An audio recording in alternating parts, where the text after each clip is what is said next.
start then? Yes, sir, we can start. Okay. Right. So today is the last session in respiratory medicine, and we'll be focusing on pleural disease, pulmonary vascular disease, and bronchial carcinoma as the last few things. But before that, I just want to give you an additional MCQ on TB. I can't remember, but there is a MCQ on TB in this. Was this the annual MCQ paper? Can't remember, sorry. No, sir. Neither. Come on, let's do this. Because I sort of missed something out somewhere, MCQ. Okay. Right, so last week we were talking about tuberculosis, and this is another MCQ on TB.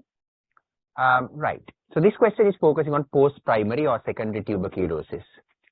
Now, it's very important to understand that sometimes patients with a history of TB, right, they present with hemoptysis.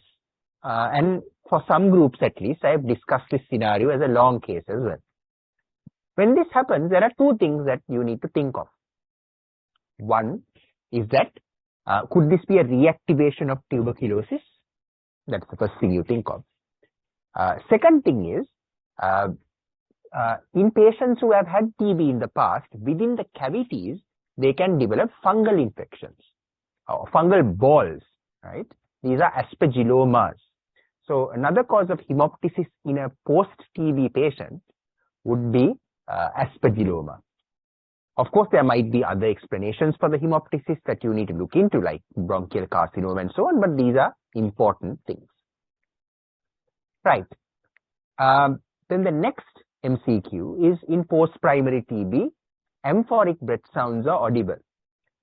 So amphoric breath sounds, that's a particular type of bronchial breathing that you hear over a cavity.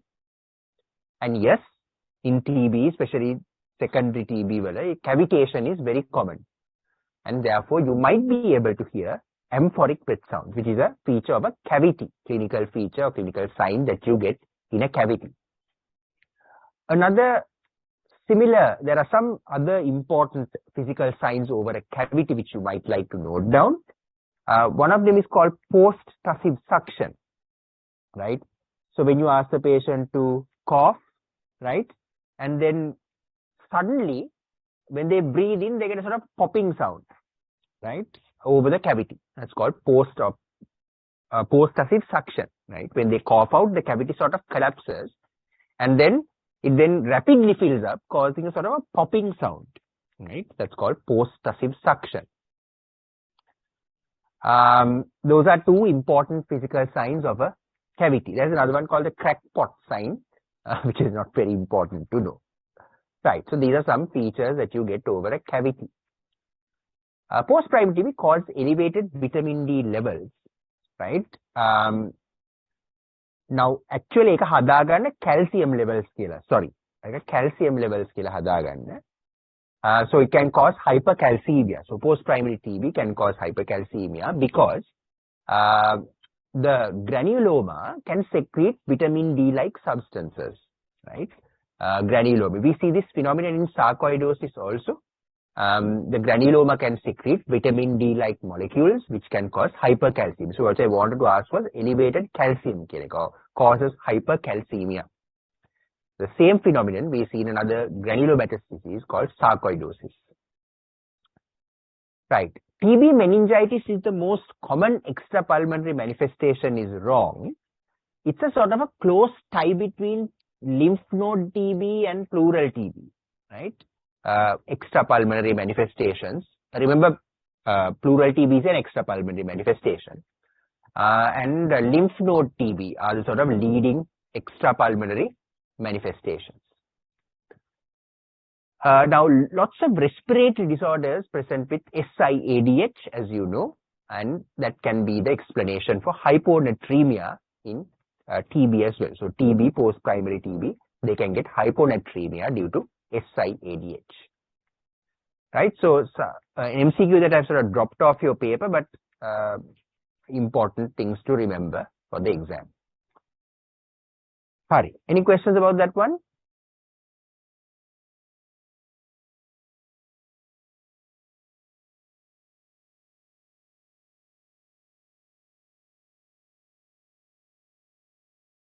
Okay, right. So let's go. Right. So all of you have seen very similar chest X-rays where the patient has a homogeneous opacification of a hemithorax, right, with a meniscal upper border, right. So there is a meniscal upper border and a homogeneous opacification of the hemithorax, and this is characteristic of a pleural effusion, right. It's characteristic of a pleural effusion.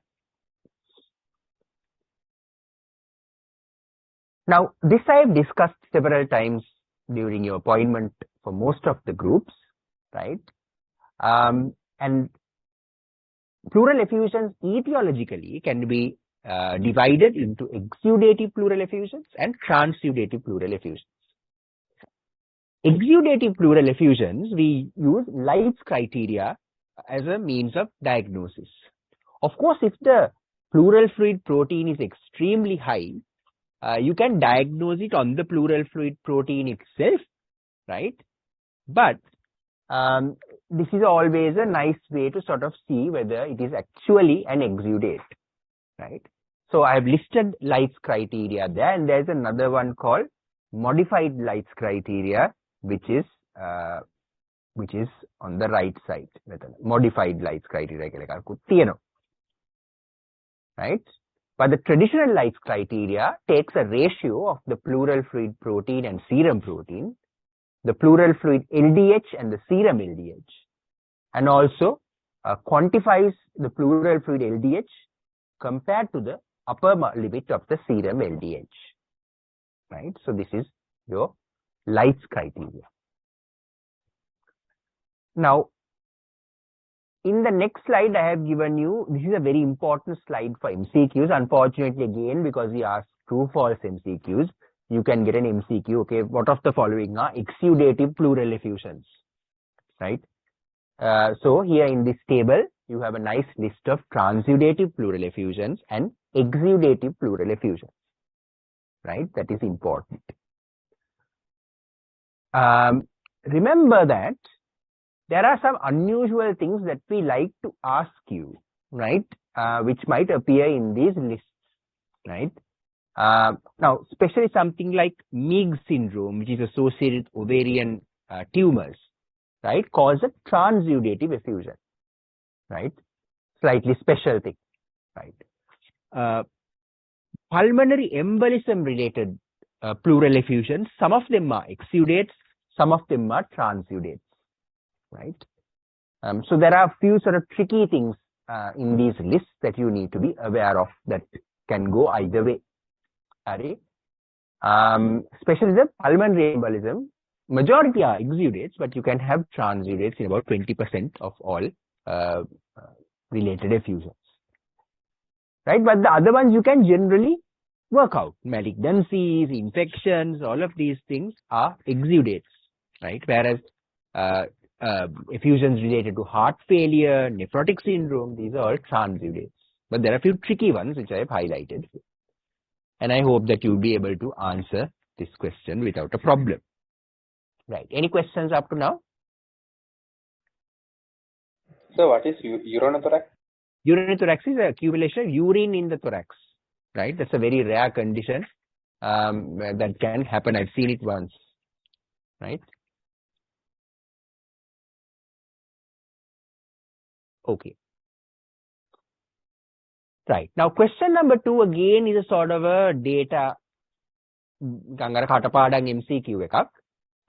What are the causes of a blood-stained pleural effusion? Right.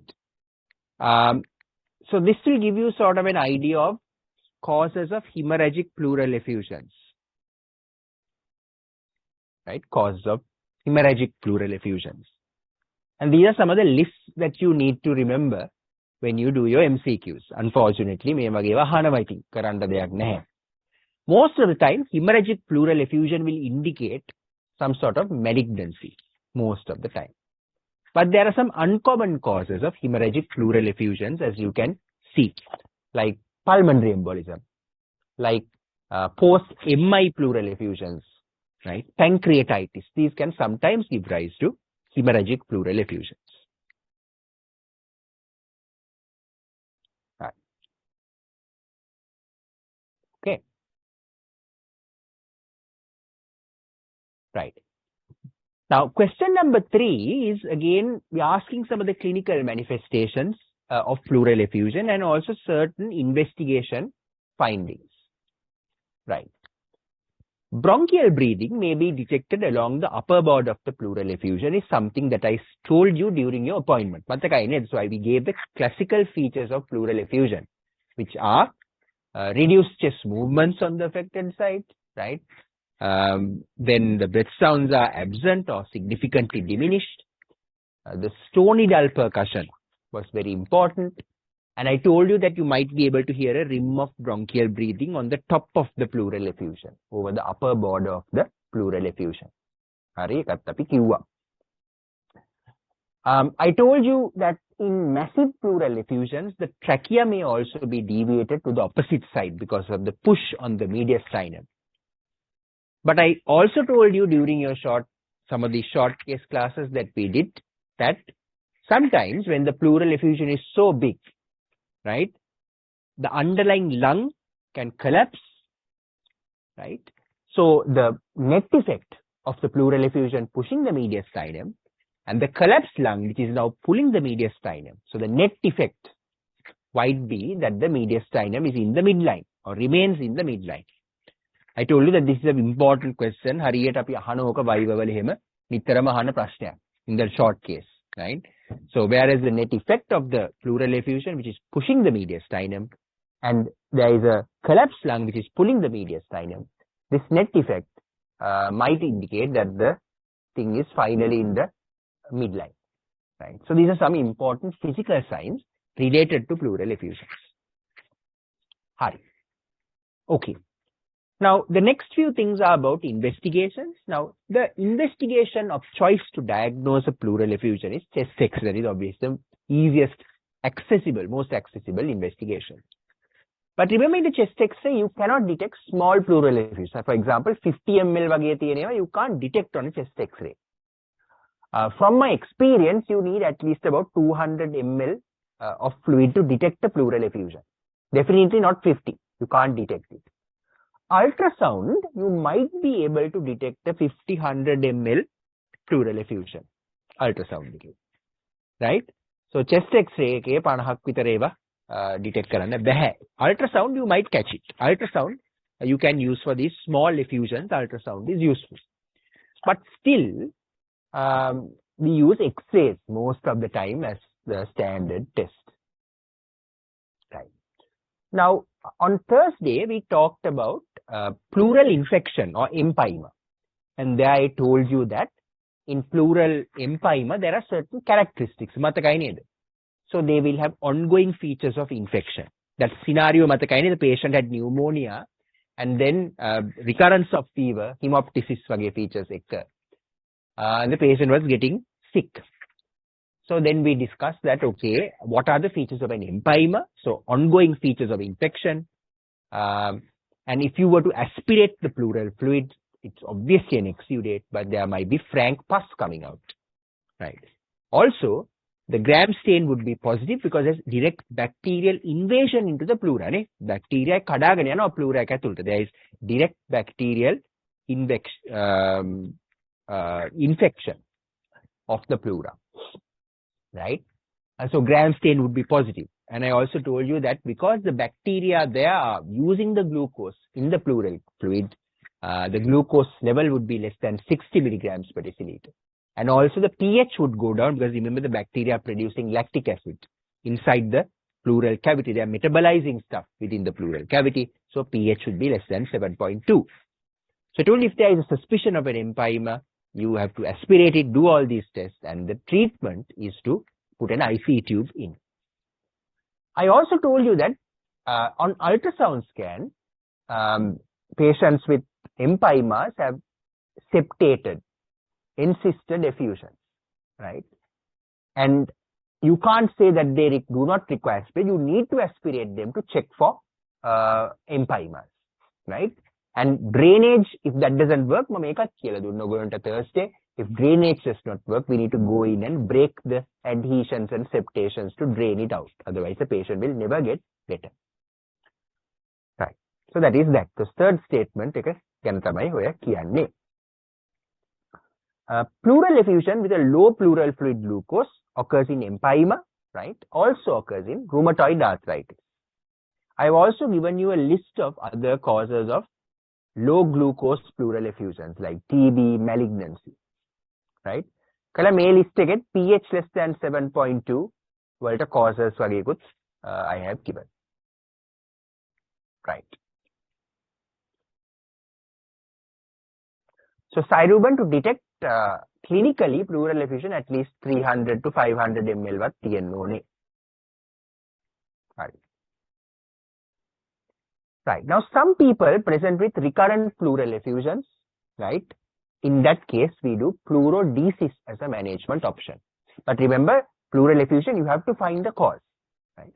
But sometimes these are so recurrent that you might need to therapeutically obliterate the pleural cavity, and this is called pleurodesis. Pleurodesis. That antima එක හරි. Right. And this is what a sort of septated encysted pleural effusion looks like, right? You can see the pockets of fluid, the septations, all of that there, right? On the CT scan again, you can see these very thick wall septations and the fluid in between. So these are sort of complex pleural effusions that you get in empymas. And we try IC tube drainage. If that does not work, you need to go in surgically and remove the septations.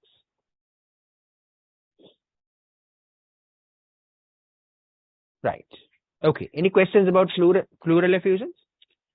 Tisura. Sir, do we tap all pleural effusions to diagnose, or some can we watch and wait? No. So it depends on your clinical suspicion. Now, for example, if you have a patient with heart failure who has a pleural effusion, you are not going to tap that, right? So it all depends on your clinical suspicion of the cause. I would say that if there is a suspicion that it's an exudate, you do often tap it, right? Say if you're suspecting malignancy or tuberculosis or something, when it's a sort of exudative effusion. But when there's a clear cause like heart failure, right, or renal failure, you're not going to tap the effusion. There is no point unless, of course, you suspect some infection on it. Yeah. So we do tap a lot of pleural effusions, but we don't, if the cause is clear, like heart failure, there is no point. Yes, Praveen, you can do a lateral decubitus, but that's not very often done nowadays, right? Smaller pleural effusions, you can detect the lateral decubitus, but everybody karane pediatrics or none karno samahara. Malignant pleural effusion, of course, depends on what type of malignancy it is.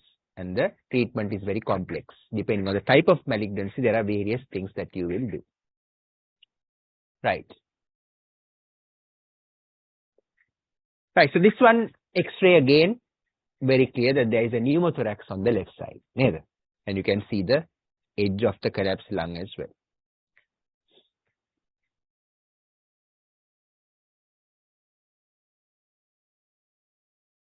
Right.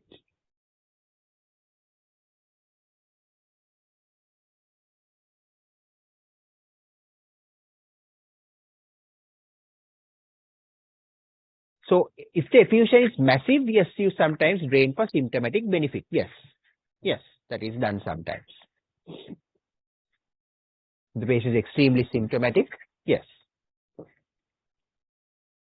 Right. Okay.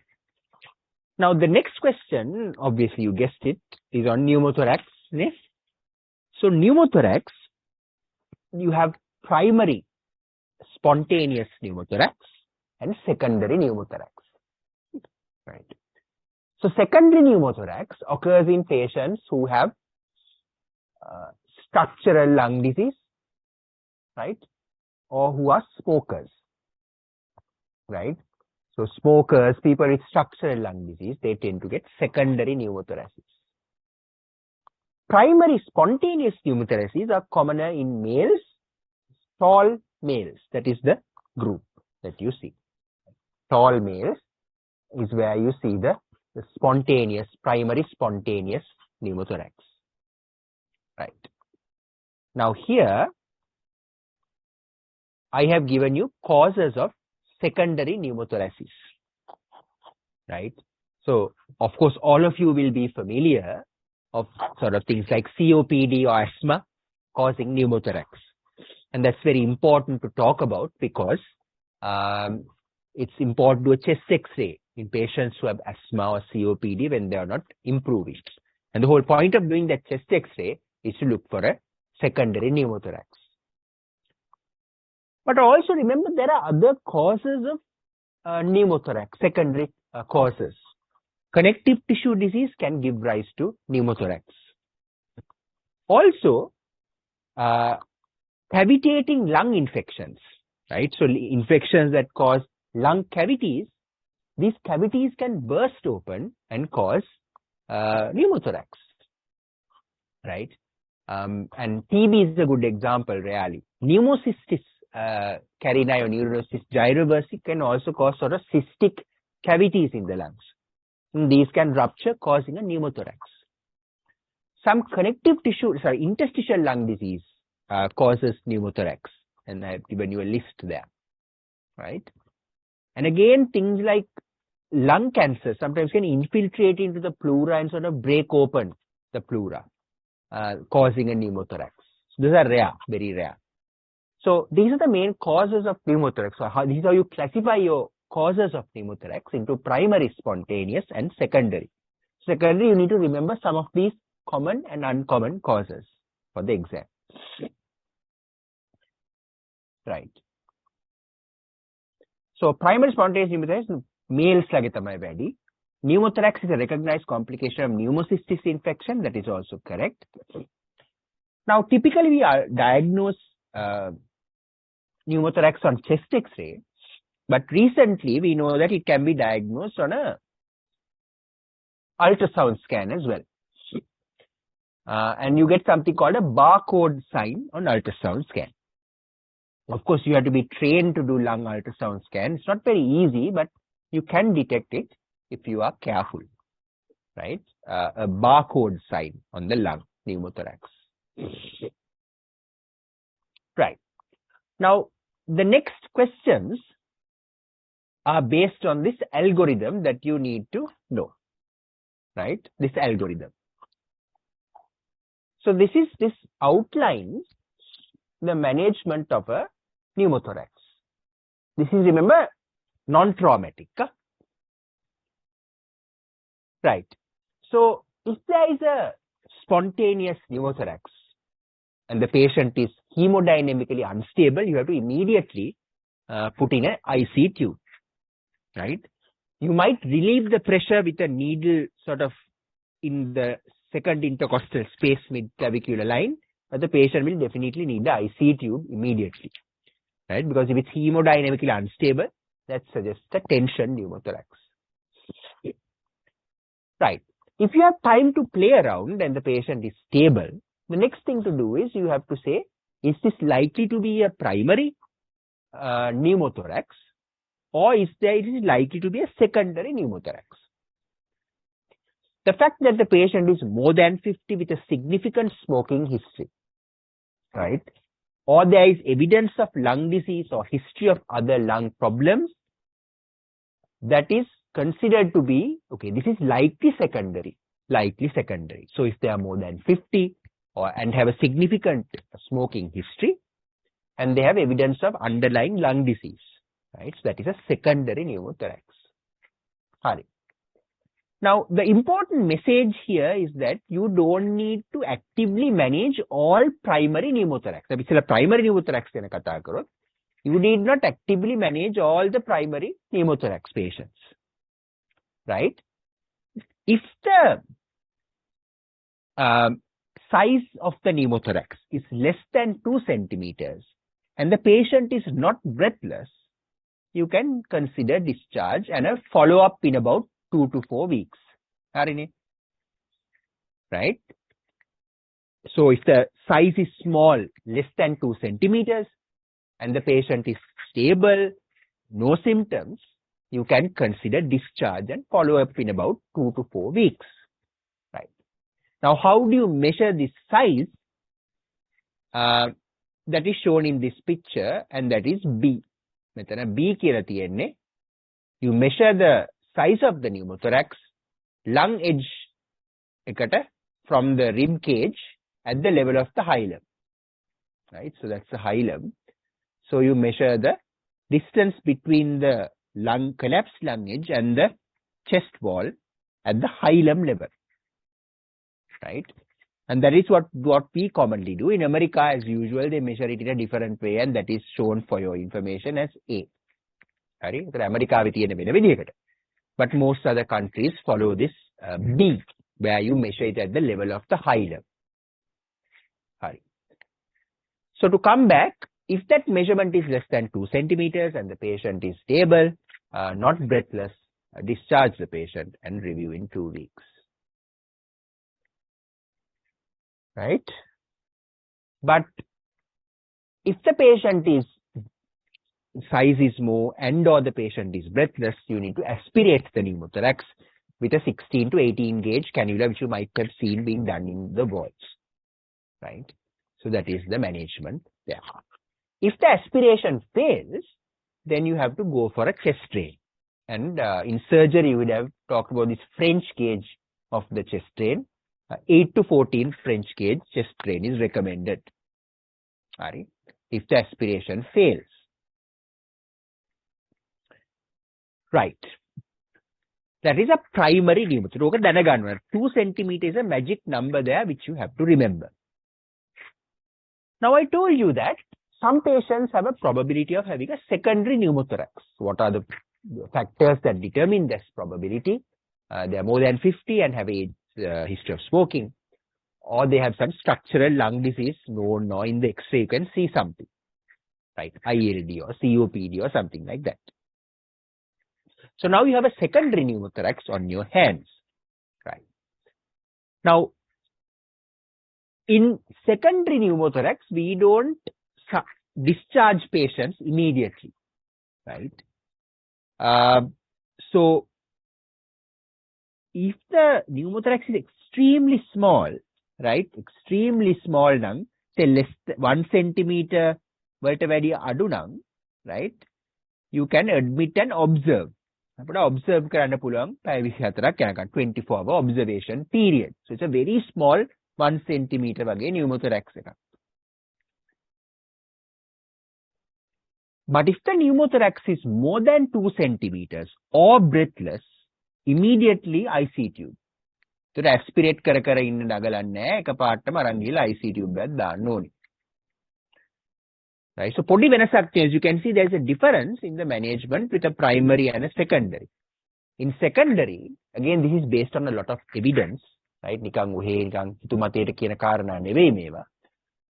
So based on evidence, we know that if the thing is big, secondary pneumothorax is big, more than 2 centimeters, then you have to immediately put a drain in. If the size is intermediate, that is 1 to 2 centimeters, again, you can aspirate and see, right? If it works. If it doesn't, you have to put a tube in. So as you can see, there's a slight difference in the story between primary and secondary. Right.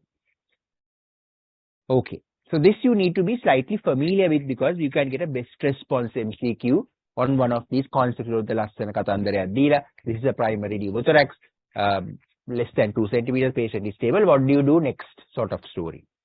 Or there is a COPD patient who comes with a pneumothorax. What do you do next? So very easy to convert this algorithm into a best response MCQ. Hari. Right. So, Hari. So this is වැරදි එක ලොකු බොරුවක්. Hari. Right. And needle aspiration is not contraindicated. You can do it if the patient is going in this path. So just the patient is not breathless. The size is just 1 to 2 centimeters. You can aspirate with a needle. Hari. It's not contraindicated. You can do it, but only if the patient is not breathless and the size is 1 to 2 centimeters. Right? So this is the sort of algorithm that you need to be familiar with. And you can get a true, false or a best response MCQ. ලේසියෙන් හදන්න පුළුවන් best response MCQ එක මේක. Right. Any questions about this?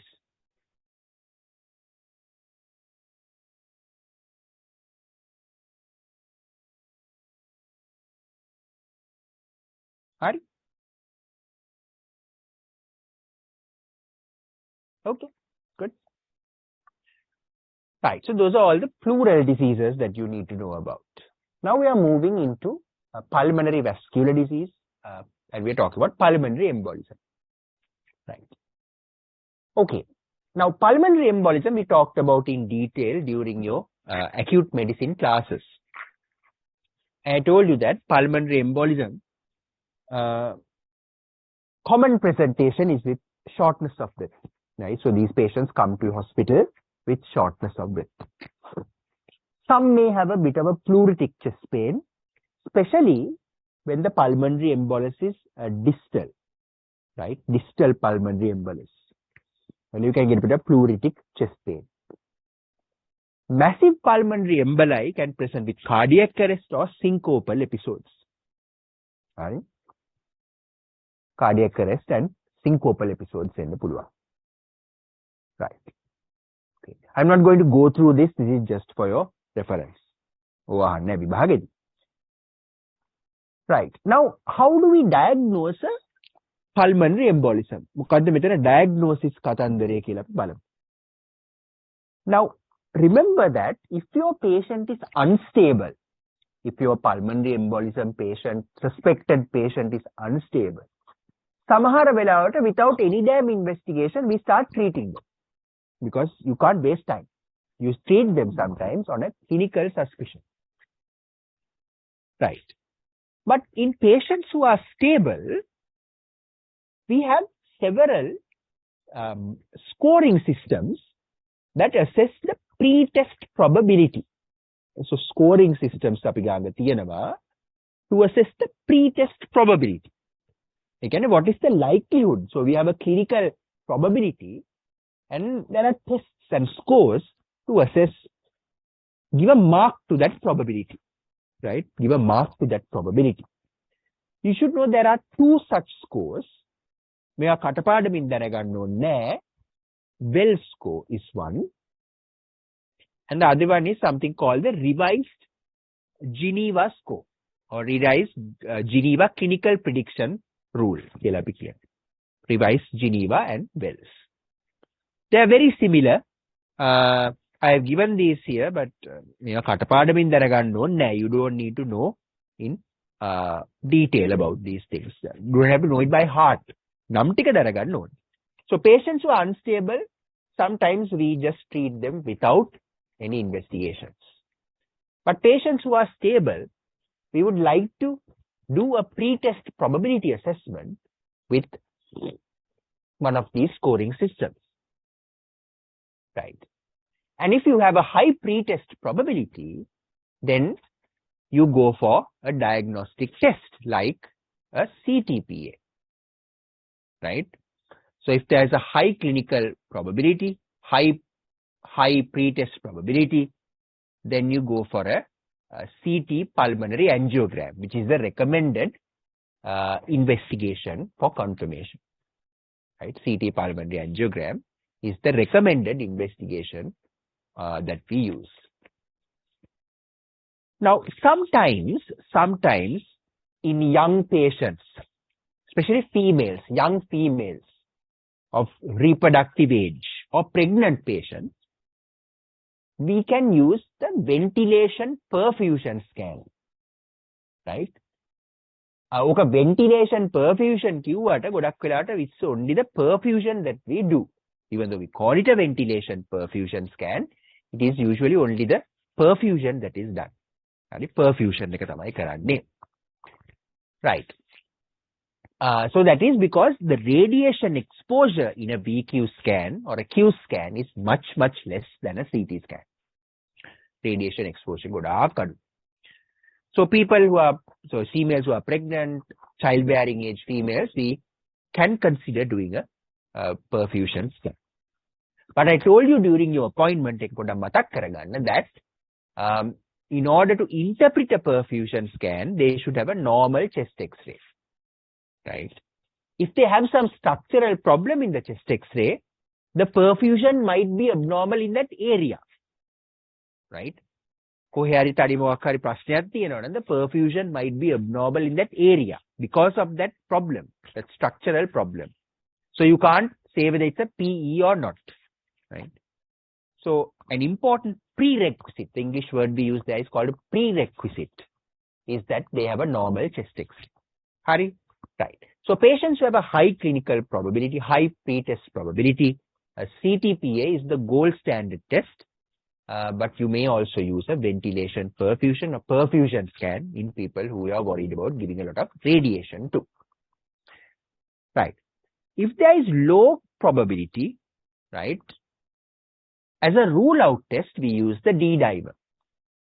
And again, in your appointments, I told you about this. D dimer, right, has a good negative predictive value. Right, has a good negative predictive value. In other words, if the D dimer is negative, you can confidently exclude a pulmonary embolus. Right? D dimer is negative now, you can very confidently exclude a pulmonary embolus. Right? An important thing about the D dimer is that if it's positive, it doesn't diagnose it. ඒක මතක තියාගන්න. Positive වුණා කියලා diagnose කරන්න බෑ. You still have to do a CTPA or a Q scan. Because remember, D dimer can be elevated in a lot of other conditions. D dimer එක වැඩි වෙන්න පුළුවන් තව ගොඩාක් හේතු තියෙනවා.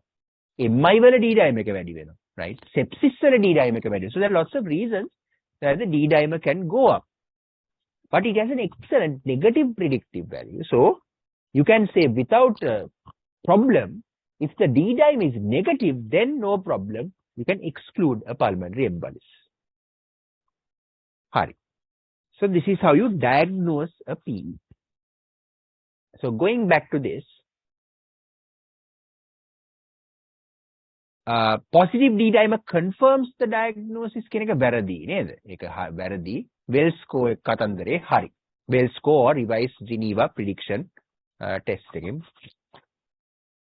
Right. Now, even though we say the gold standard of diagnosis is a CTPA, there are certain other investigations that might be important. Right. For example, I've shown you this ECG before during your appointment, the classical S1Q3T3 pattern. Right. So that's S1, Q3, and T3. Okay. S1, Q3, T3.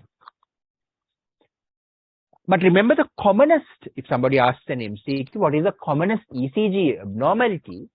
That is sinus tachycardia. The commonest ECG abnormality is sinus tachycardia. Right? Commonest is sinus tachycardia. But this is a rare ECG change that we sometimes see. S1, Q3, T3 pattern. Also, there are some interesting chest X-ray signs which are illustrated in this picture.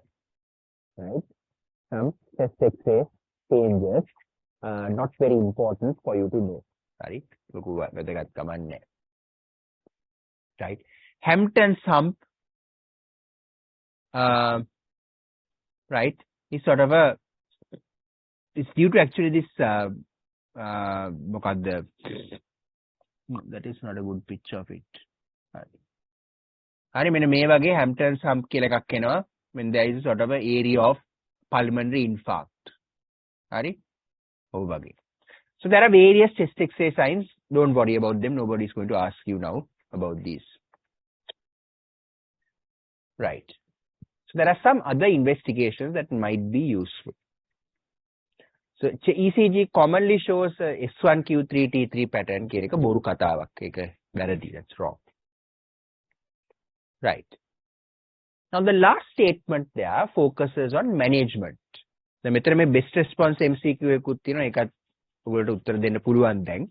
Right? So I'm not going to go into that. And this is a large PE on a CTPA.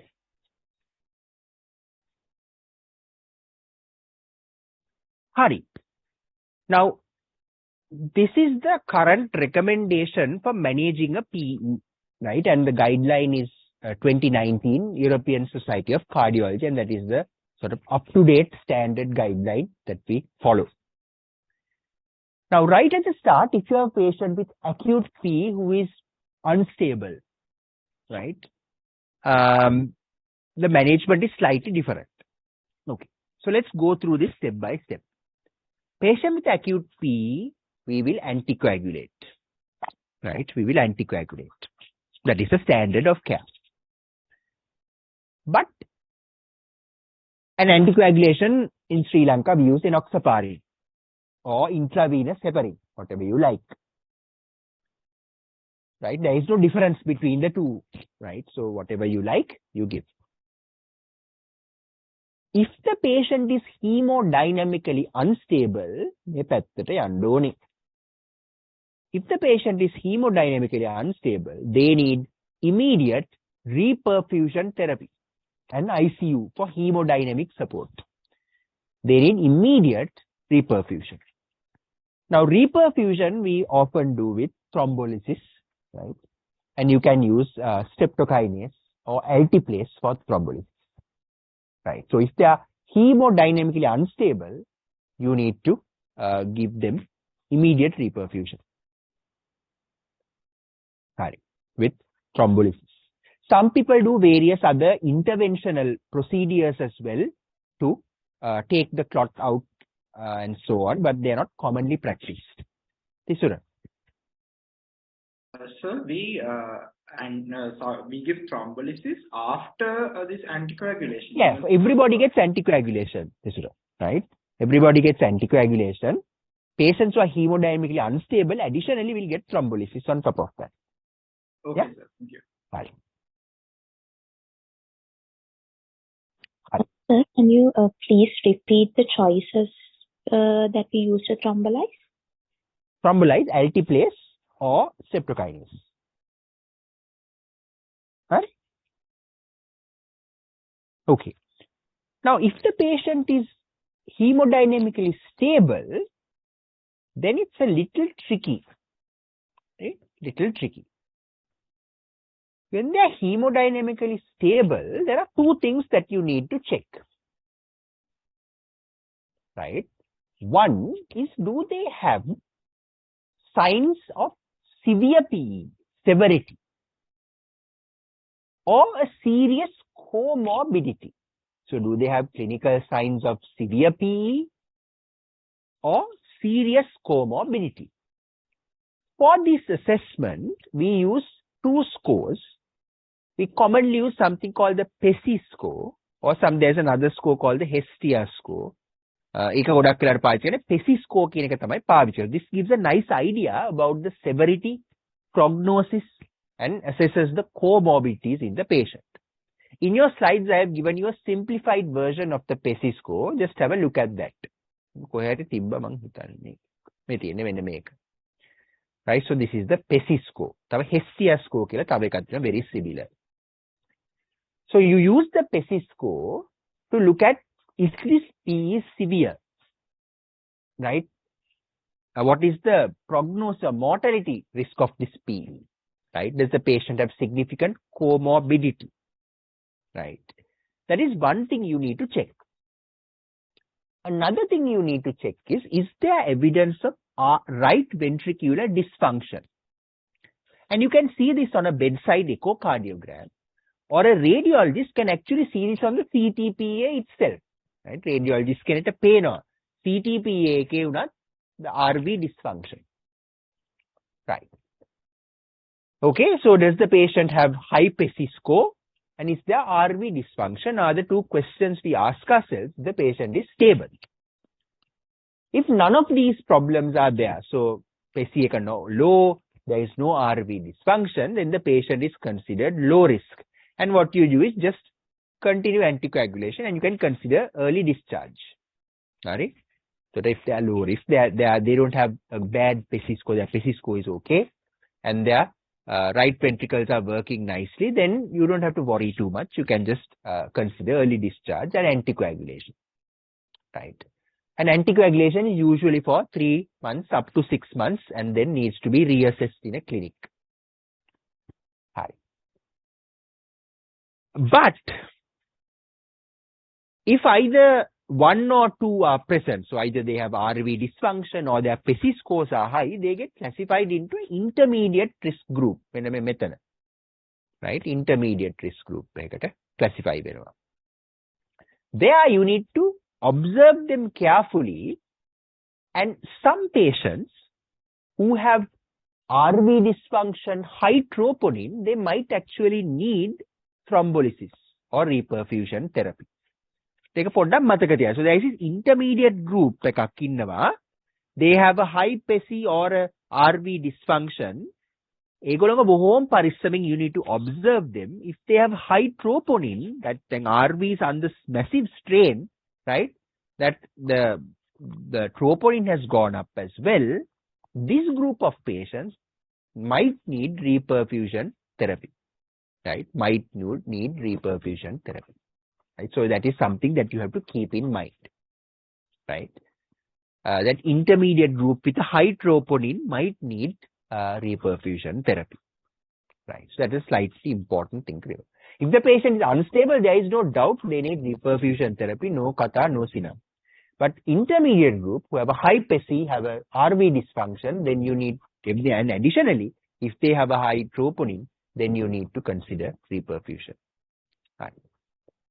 Sachit is an unstable patient. So next step of, if you have an unstable patient, the next step is anticoagulation. The next step is anticoagulation on clinical suspicion. Then is thrombolysis. Make algorithm make acute P. You have to first anticoagulate whatever it is, and then give the thrombolysis. Sorry, okay. MI we anticoagulate and give thrombolysis. Remember when you give tenecteplase wage. Right. Sorry. Okay. So that is the management of pulmonary embolism. Right. Any questions? ප්‍රශ්නයක් තියෙනවා. කවුද ප්‍රශ්න? Sir, one question. This is the NICE guideline has this other thing called the PERC, the rule out criteria. Where does that fit in? ඒක අපි සාමාන්‍යයෙන්, that's a different sort of thing. PERC ne PRC ne? PERC, yeah. Pulmonary embolism rule out criteria. ඒකත් is very something similar to these Wells and revised cinema. ඔය වගේ තව ගොඩාක් scores. There's another one called the year score. ඔය වගේ එක එක ලබ්වල් තියෙනවා. හරිද? So it depends on where you work. The Wells score revised cinemas are very commonly used throughout the world. Sir. Sir, අපි දැන් inoxaparin and heparin දෙද්දි මේ අර අපි දැන් මොකක්ද thrombolysis නැතුව වෙන මොකක් හරි mechanical thrombectomy එක කරන්නේ මොකක් හරි එහෙම එකට යනවා නම් inoxaparin දෙන එකේ ප්‍රශ්නයක් තියෙනවා සර්. ඒ කියන්නේ heparin ඒක සාමාන්‍යයෙන් අර ඒක ප්‍රොසීඩ් එක කරන්න කලින් ඩෝස් එක දෙන්නේ නැහැ. එච්චරයි. But remember, procedures are very rarely done for PEs, especially in Sri Lanka. මෙහෙත් බොහොම අමාරුවෙන් තමයි කරන්නේ. මේ ගොඩක් වෙලාට these are medically managed. Right. Taruka, heparin, warfarin. Yeah, so in PE, whenever you anticoagulate, you have to use heparin and warfarin together, and then once the INR comes into the therapeutic range, you stop the heparin. That is what you do, that's when you continue the warfarin for 3 months and up to 6 months sometimes, depending on the cause. Right.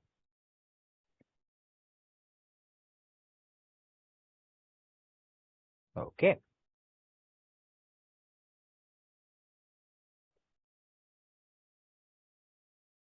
Any other questions about PEs, Lamai? මොනවා හරි ප්‍රශ්න තියෙනවද PE ගැන?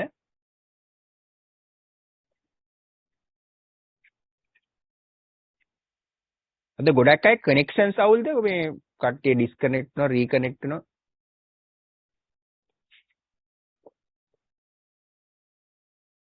Right. Okay. Chamatkar spondylometry algorithm is cannula aspirate, same as needle, possibly yes. Yeah. So yeah, එක විදිහට කරන ඕක, yeah, I think you can use that as the same thing. Right. හරි. Now මේ question number 6 එක නම් ඇත්තටම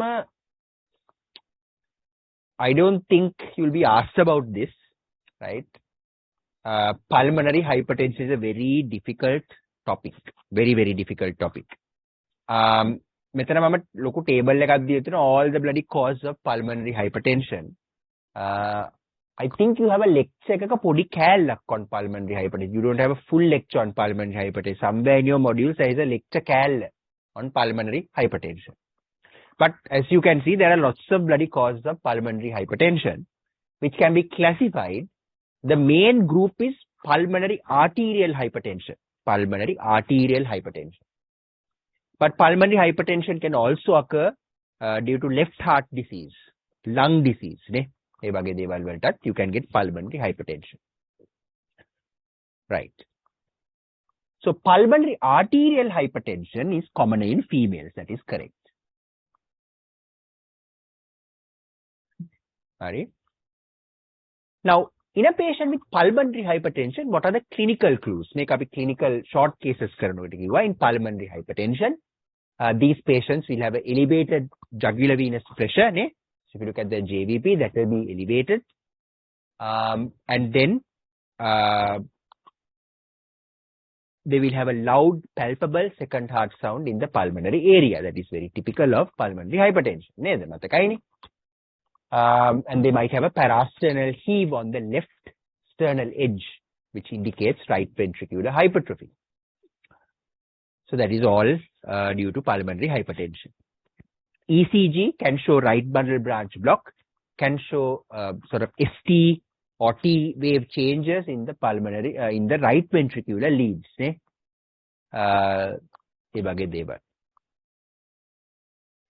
Sorry, put in.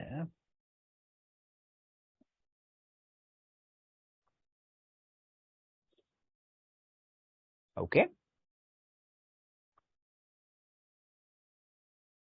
Right. Elevated BNP is diagnostic that doesn't, yes, the BNP goes up in pulmonary hypertension, but it's not diagnostic of pulmonary hypertension. In order to diagnose pulmonary hypertension, you have to do something called a right heart cardiac catheterization and directly measure the pulmonary pressure. Pediatrics, you might have seen neither in LRH, they do this right heart cardiac catheterization quite a lot. So to diagnose pulmonary hypertension, that is the gold standard test, a right heart cardiac catheterization. Right? But that's obviously an invasive thing. You can estimate the pulmonary pressure using an echocardiogram. Right? Echocardiogram, you can see or estimate the pulmonary pressure. But the gold standard is this right heart cardiac catheterization. Right heart cardiac catheterization you do something called a vasodilator response. A vasodilator vasodilate and that's quite important for treatment. Right? Patients who during their right heart cardiac cath have a vasodilator response can use things like calcium channel blockers for treatment. හැමෝම respond වෙන්නේ නැහැ. ඒකයි අමාරු කතන්දරේ. Everybody doesn't respond. Right. Typically on chest X-ray, what you see is very prominent pulmonary arteries in the hilum. But as you go towards the periphery, it will be more oligemic. So the typical appearance of pulmonary hypertension on chest X-ray is in the middle, they will have a very prominent pulmonary arteries, but as you go out, they will have oligemic lung fields, right? This is called peripheral pruning. Prune karana gas kapanne wateyata prune karanawa kiyala කියන්නේ. So this is called peripheral pruning, right? And that is something you see on the chest X-ray, peripheral pruning. So plethoric lung fields නෙමේ peripheral oligemia තමයි එන්නේ because the pulmonary hypertension එක මැද හොඳට පේනවා එළියට යනකොට කළුයි. So that is oligemia. Right. A range of drugs are used for managing pulmonary hypertension. as I told you, calcium channel blockers can be used if their vasodilatory response is intact.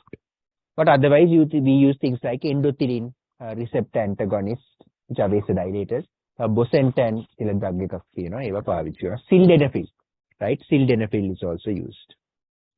It's a phosphodiesterase inhibitor. Right. So those are some. It's very unlikely that you'll get a question on it, but yeah. Just for completion, ඒක කිව්වා.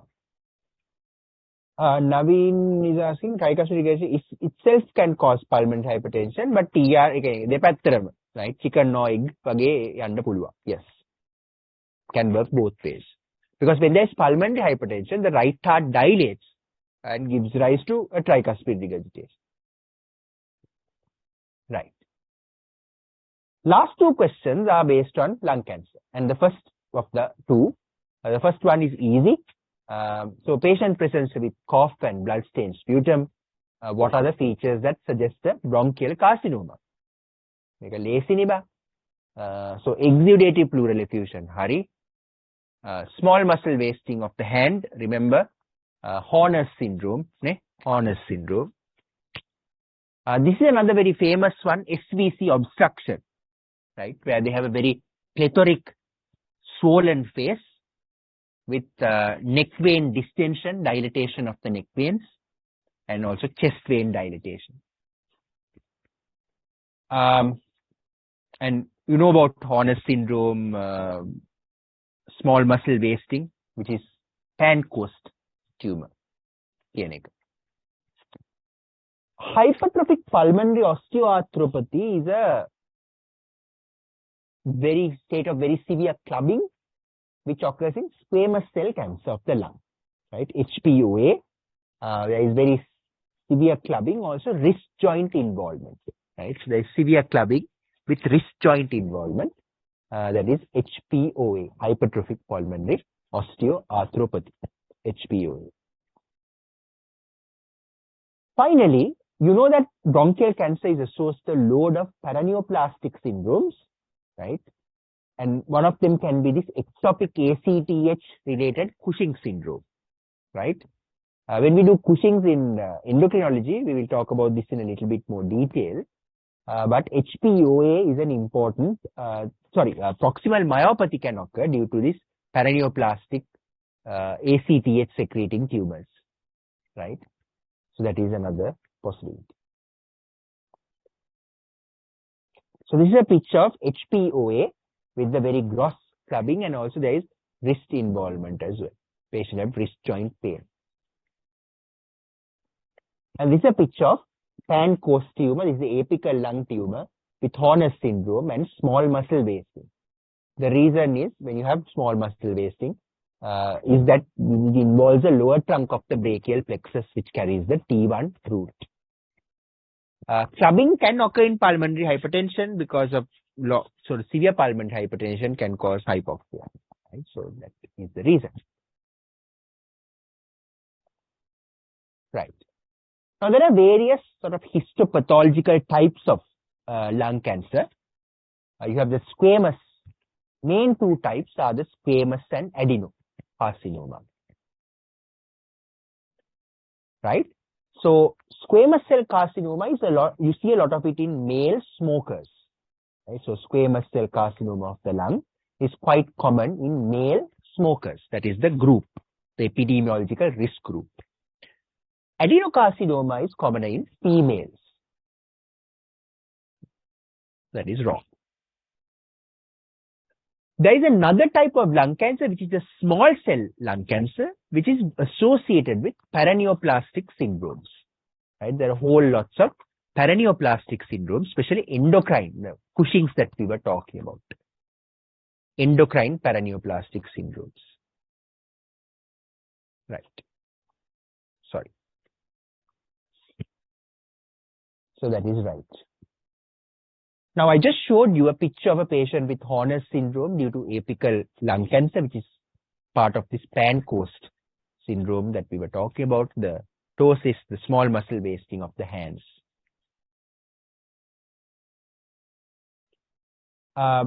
treatment modalities are extremely complicated, but squamous cell carcinoma is treated with radiotherapy, right? It responds very well to radiotherapy.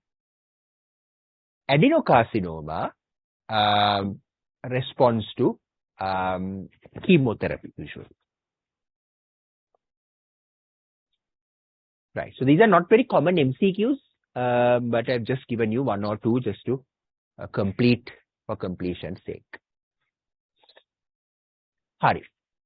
Okay. Nipun Hajana Naveen's question, how does so TR, because of the right side, the volume overload on the right heart pressures can go up with time, which can cause pulmonary hypertension. It can be reflected onto the pulmonary system, causing pulmonary hypertension. Right.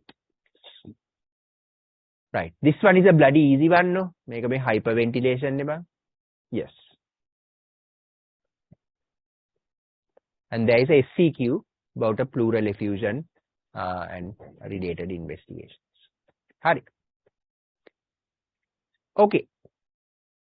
Right. So that is all respiratory done. So you've done cardiology and respiratory medicine.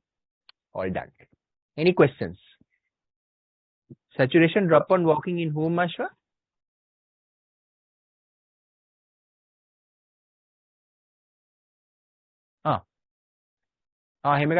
Sorry. Go. Sorry. Does not fall. Sorry, I have made a typo. Right. So the saturation does not fall. Sorry about that.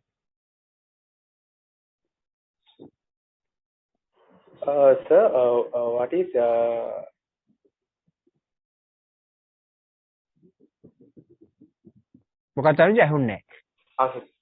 so what is invasive pneumococcal disease?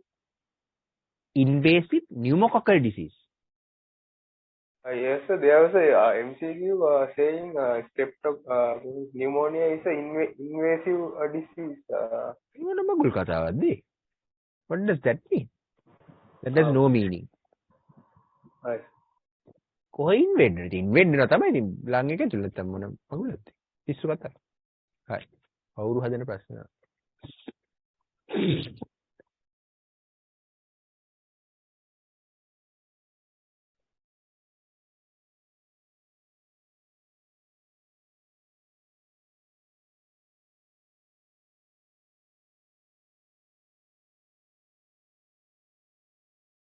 කොතනද past history of TB එකක් තියෙන්නේ?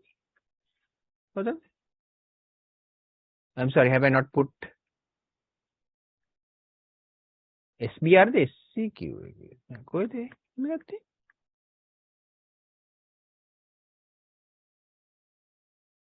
Seventh question. මේකද? So past history of TB has nothing. No.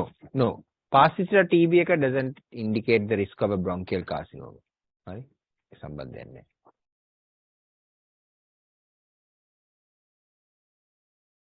Hello, sir. Yes. Sir, isn't there a risk of adenocarcinoma on scars? Apo, that's a very rare thing. Yeah, thing, no? Yeah. Okay. Yes. That's false, no, sir? False. Yes. Thank you, sir. Right. Any other question? Samat. ඊගාවට මොකද්ද කරන්න ඕනේ ඔයගොල්ලන්ට? මොන section එකද කරන්න ඕනේ?